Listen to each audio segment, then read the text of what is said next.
Rachel ജോസഫാണ് കൊല്ലപ്പെട്ടിരിക്കുന്നത്. അവർക്ക് 63 വയസ്സാണുള്ളത്. കൊന്നത് മകനാണ് ലിജോ. ഈ മരണപ്പെട്ട അമ്മ ഒരു ഹോം നഴ്സാണ്, എറണാകുളം ജില്ലയിലാണ് ജോലി ചെയ്യുന്നത്. 2 ദിവസം മുമ്പ് മകന് ഭക്ഷണം പാചകം ചെയ്ത് കൊടുക്കുന്നതിന് വേണ്ടി വന്നതാണ്.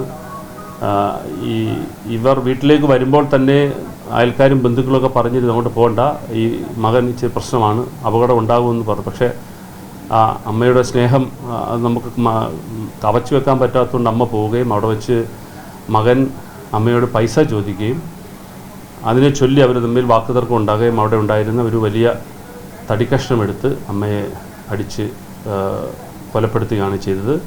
അതിനുശേഷം കൊന്നൊന്നും ഇയാൾക്കറിയില്ല. ഇയാൾ അതിന് നേരെ പോകുന്നു. അതിനുശേഷം വന്ന് തൊടുപുഴ ടൗണിൽ വന്ന് ആക്രി പുറക്കുകയായിരുന്നു.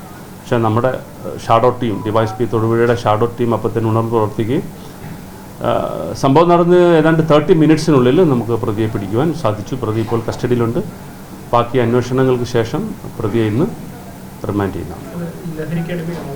ഞാൻ അയാളോട് സംസാരിച്ചു. അയാൾക്കും കുറച്ച് ഞാനയാളുടെ ലഹരിയുടെ കാര്യം പറയുന്നുണ്ട്, പക്ഷേ അയാൾ മയക്കുമരുന്നിൻ്റെ കാര്യം പറഞ്ഞില്ല. അയാൾ മദ്യപാനിയാണ് എന്നാണ് എനിക്ക് മനസ്സിലായത്. സംസാരത്തിൽ ഒരു ചെറിയ അല്പം മദ്യം ഉപയോഗിക്കുന്ന ആളാണെന്ന് തോന്നിയിട്ടുണ്ട്. വളരെ കൂളായിട്ടാണ് അയാൾ ഇപ്പോഴും സെല്ലിലുള്ളത്.